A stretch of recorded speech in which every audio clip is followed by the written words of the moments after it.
اعوذ باللہ من الشیطان الرجیم بسم اللہ الرحمن الرحیم۔ عمرو بن زبیر نے خبر دی، ان سے حضرت عائشہ رضی اللہ تعالیٰ عنہا نے بیان کیا کہ شروع اسلام میں رسول کریم صلی اللہ علیہ وآلہ وسلم نے عاشورہ کے دن کا روزہ رکھنے کا حکم دیا تھا۔ پھر جب رمضان کے روزے فرض ہو گئے تو جس کا دل چاہتا اس دن روزہ رکھتا اور جو نہ چاہتا نہیں رکھا کرتا تھا۔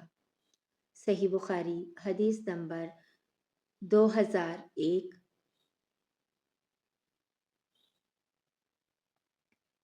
امام مالک رحمۃ اللہ علیہ نے بیان کیا، ان سے حشام بن عروہ نے اور ان سے ان کے والد نے اور ان سے حضرت عائشہ رضی اللہ تعالیٰ عنہا نے بیان کیا کہ عاشورہ کے دن زمانہ جاہلیت میں قریش روزہ رکھا کرتے تھے اور رسول اللہ صلی اللہ علیہ وآلہ وسلم بھی رکھتے۔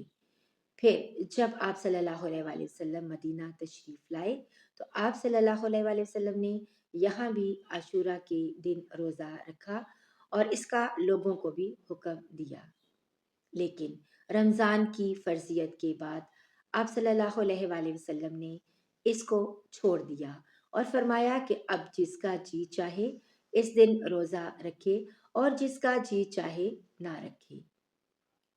صحیح بخاری حدیث نمبر 2002۔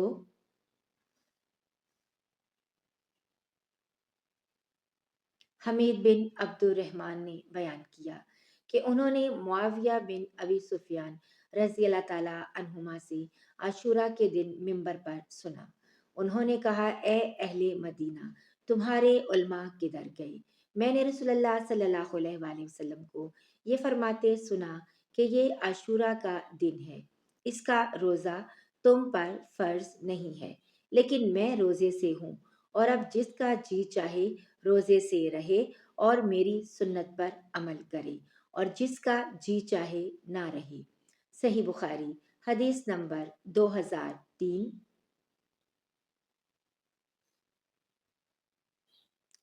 سعید بن جبیر نے بیان کیا، ان سے ان کے والد نے اور ان سے ابن عباس رضی اللہ تعالیٰ عنہ نے فرمایا کہ نبی کریم صلی اللہ علیہ وآلہ وسلم مدینہ میں تشریف لائے۔ دوسرے سال آپ صلی اللہ علیہ وآلہ وسلم نے یہودیوں کو دیکھا کہ وہ عاشورہ کے دن روزہ رکھتے ہیں۔ آپ صلی اللہ علیہ وآلہ وسلم نے ان سے اس کا سبب معلوم فرمایا تو انہوں نے بتایا کہ یہ ایک اچھا دن ہے۔ اسی دن اللہ تعالیٰ نے بنی اسرائیل کو ان کے دشمن فرعون سے نجات دلائی تھی، اس لیے موسیٰ علیہ السلام نے اس دن کا روزہ رکھا تھا۔ آپ صلی اللہ علیہ وآلہ وسلم نے فرمایا، پھر موسیٰ علیہ السلام کے شریک مسرت ہونے میں ہم تم سے زیادہ مستحق ہیں۔ چنانچہ آپ صلی اللہ علیہ وآلہ وسلم نے اس دن روزہ رکھا اور صحابہ رضی اللہ تعالیٰ عنہما کو بھی اس کا حکم دیا۔ صحیح بخاری حدیث نمبر 2004۔ ابو اسامہ نے بیان کیا، ان سے ابو امیس نے، ان سے قیس بن مسلم نے، ان سے طارق نے، ان سے ابن شہاب نے اور ان سے ابو موسیٰ رضی اللہ تعالیٰ عنہ نے بیان کیا کہ عاشورہ کے دن کو یہودی عید کا دن سمجھتے تھے، اس لیے رسول اللہ صلی اللہ علیہ وآلہ وسلم نے فرمایا کہ تم بھی اس دن روزہ رکھا کرو۔ صحیح بخاری حدیث نمبر 2005۔ ابن عباس رضی اللہ تعالیٰ عنہ نے بیان کیا کہ میں نے نبی کریم صلی اللہ علیہ وآلہ وسلم کو سوائے عاشورہ کے دن کے اور اس رمضان کے مہینے کے اور کسی دن کو دوسرے دنوں سے افضل جان کر خاص طور سے قصد کر کے روزہ رکھتے نہیں دیکھا۔ صحیح بخاری حدیث نمبر 2006۔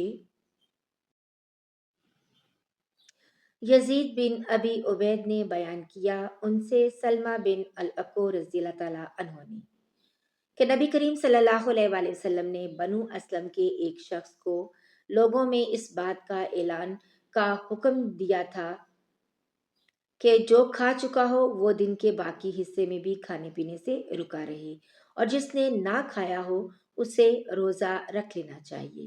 کیونکہ یہ عاشورہ کا دن ہے۔ صحیح بخاری حدیث نمبر 2007